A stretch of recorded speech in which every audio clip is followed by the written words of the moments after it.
معاشر المشاهدين الكرام، السلام عليكم ورحمة الله وبركاته. نسأل الله عز وجل أن يوفقنا لصيام هذه الأيام المباركات ولقيام هذه الليالي، ونسأل الله أن يوفقنا جميعا لاستثمار هذه الأيام وهذه الليالي في الأعمال الصالحات وفي القربات وفي سائر الطاعات يا رب. هذه هدية من هدايا الإسلام ونعمة من نعم الله عز وجل علينا، أن أنعم علينا بهذه المدرسة، مدرسة كاملة متكاملة نتدرب عليها أو نتدرب في هذا الشهر الكريم على الطاعات الكثيرة. فالصيام كما قال ربنا في سورة البقرة: يا أيها الذين آمنوا كتب أي فرض عليكم، كتب عليكم الصيام كما كتب على الذين من قبلكم لعلكم تتقون. هذه في الآية 183. ثم بعد ذلك تأتي الآية 184 تبين الفدية التي يقدمها أصحاب الأعذار. ثم تأتي الآية 185 مما ورد في هذه الآية في نهايتها يريد بعدما قال الله عز وجل: شهر رمضان الذي أنزل فيه القرآن، إلى أن يقول: يريد الله بكم اليسر ولا يريد بكم العسر. لذلك قيام رمضان في الحقيقة ارتبط كثيرا يعني بشهر القرآن، بشهر رمضان. فالقيام مشروع في سائر الليالي كما قال النبي عليه الصلاة والسلام وطيلة العام. نعم. أفضل الصلاة بعد المكتوبة بعد الصلاة المفروضة قيام الليل.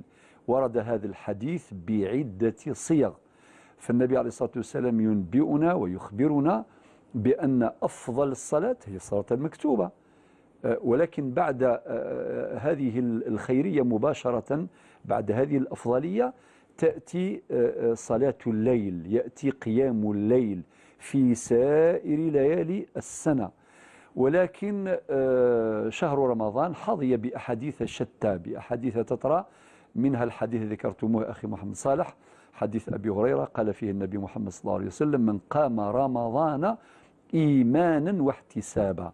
من يحقق هذا القيام، من يحيي ليالي رمضان بالقيام، بصلاة التراويح، بصلاة الليل، بتلاوة القرآن، فقد حظي بأجر كريم، بأجر كبير وبمقام سامق عند الله.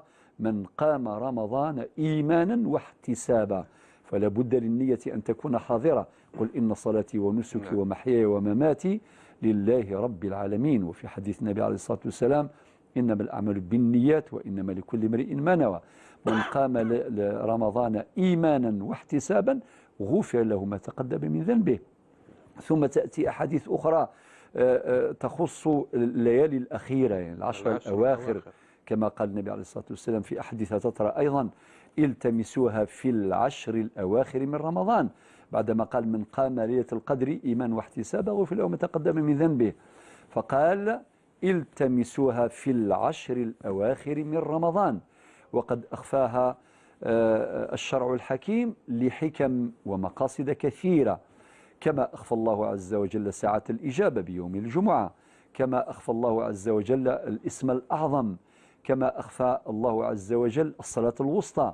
الصلاة الوسطى كما هي في القرآن الكريم، لا ندري ما هي الصلاة الوسطى، هناك اجتهاد العلماء صحيح، ولكن لا يعلم أحد على وجه اليقين من هي هذه الصلاة الوسطى. نعم. على وجه التحديد، على وجه التحديد. نعم. وكذلك ليلة القدر أخفى الله عز وجل ولم تذكر في حديث النبي عليه الصلاة والسلام لتحقيق ذلك الاجتهاد المراد، خاصة في هذه العشر الأواخر. وفي حديث آخر: التمسوها في الوتر. إذن أحاديث أخرى تحدثت عن أوتار الليالي، يعني 21 23 25 27 29. وربما تتغير تلك الليلة، ربما في العام الماضي كانت ليلة 25، وربما في هذه السنة ليلة 21، وربما في العام القادم 23، لا ندري. إذن يعني من كلامكم أن الإنسان لا ينقطع عن فضيلة القيام طيلة الشهر، بارك الله فيك، دخوله إلى خروج الشهر وانسلاخه. صحيح. ما قاله النبي صلى الله عليه وسلم في أحاديث قولية في السنة القولية أكد ذلك في السنة العملية، فهو سيد القائمين، فهو سيد العباد صلى الله عليه وسلم. كان يقوم الليل وكان يحث على قيام الليل سائر السنة وبالذات في رمضان. وكان يجتهد أكثر في العشر الأواخر كما ثبت أيضا في أحاديث صحيحة، حيث كان يشمر عن ساعد الجد. وورد في حديث للنبي صلى الله عليه وسلم أنه كان يوقظ أهله ليعم هذا الخير، لا يستأثر به هو وحده فقط، ولكن تعميما لهذا الخير كان يوقظ أهله لقيام الليل، للاجتهاد خاصة في العشر الأواخر من رمضان. وكان يعتكف، وقد حث كذلك على الاعتكاف، ويروى أنه كان يعتكف في العشر الأواخر من رمضان، ولكن في آخر سنة اعتكف 20 ليلة، يعني في العشرين الأواخر من شهر رمضان، يعني ثلثي رمضان التزم النبي صلى الله عليه وسلم الاعتكاف كما دلت على ذلك بعض الآثار. ولكن ثم بعد ذلك كما قلت النبي صلى الله عليه وسلم كان يقوم الليل وكان يحيي ليالي رمضان، ولكن كان يحييها وفي عهد سيدنا عمر رضي الله عنه جمع الصحابة، جمع المسلمين على إمام واحد، فصارت سنة متبعة من يومها إلى يوم الناس هذا.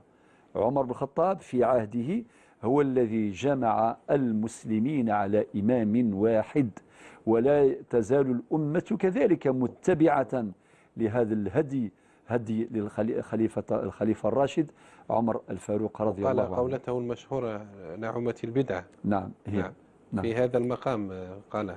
صحيح، في هذا المقام قالها.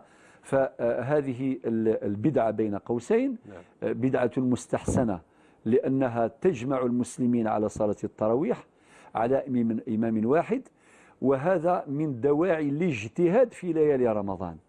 نفترض لو أن إنسانا بمفرده قد يقوم ليلة أو ليلتين أو ربما مجموعة ليالي، ولكن يشق عليه ويصعب عليه أن يقوم ليالي رمضان كلها. ولكن الآن ونحن نجتمع على إمام واحد في مساجدنا ومساجد الأمة عامرة، خاصة في هذا الشهر الفضيل، هذا من دواعي الاجتهاد في طاعة الله عز وجل وفي قيام ليالي رمضان خلف إمام واحد، فضلا عن الاستماع إلى القرآن الكريم يتلى من خلال صلاة التراويح، يتلى كاملا أو يتلى بعضه أو نصفه على اختلاف المساجد.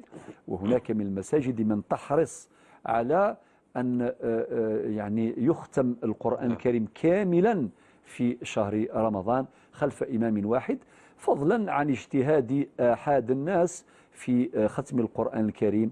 هناك من يختمه مرة وهناك من يختم مرتين أو أكثر من ذلك حسب اجتهاد كل الناس، وفي ذلك فليتنافس المتنافسون.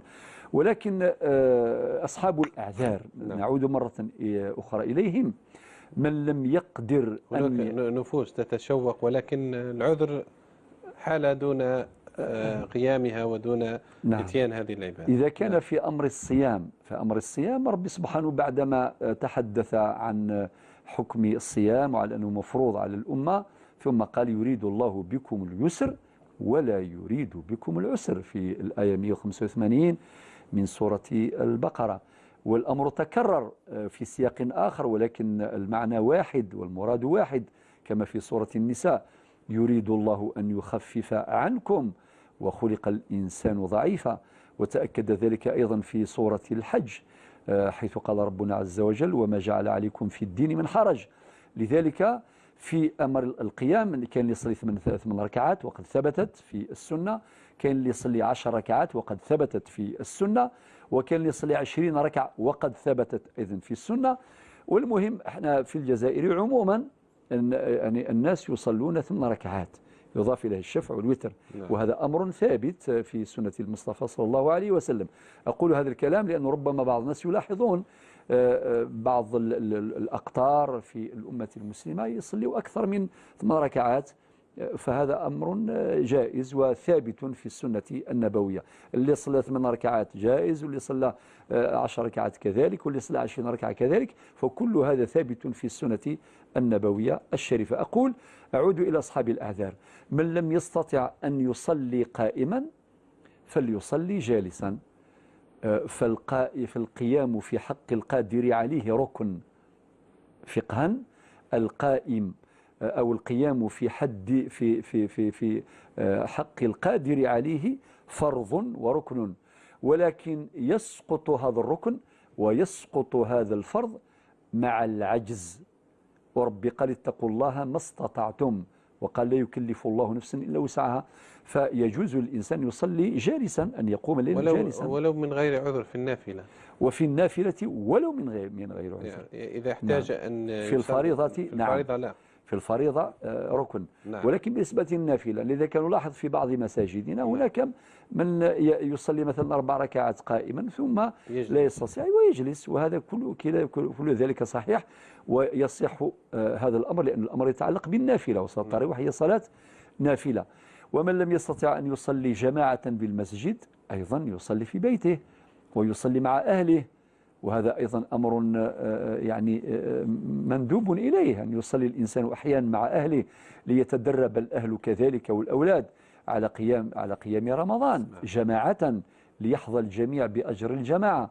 أقول الإنسان لا يكلف نفسه أكثر مما يطيق، فالله عز وجل لم يكلفنا، وقد قال وما جعل عليكم في الدين من حرج. ولكن في ملاحظة لنا جميعا أن يجتهد الإنسان على قيام ليالي رمضان بدءا من أول يوم، ومن فاتته الليلة الأولى أو هذه الليالي الفائتة السابقة فعليه أن يستدرك ذلك وأن يسارع وأن يبادر إلى قيام الليل وإلى صلاة التراويح ليحظى بالأجر العميم. أقول هذا الكلام لأنه ربما بعض الناس يسوفون ويؤجلون، يقول رمضان غير يبدأ، مازال ليالي طويلة، مازال رمضان طويل، وربما تمر 10 أيام و15 يوم وقد يفاجأ بمرور شهر رمضان كاملا ولم يصلي هذه صلاة التراويح.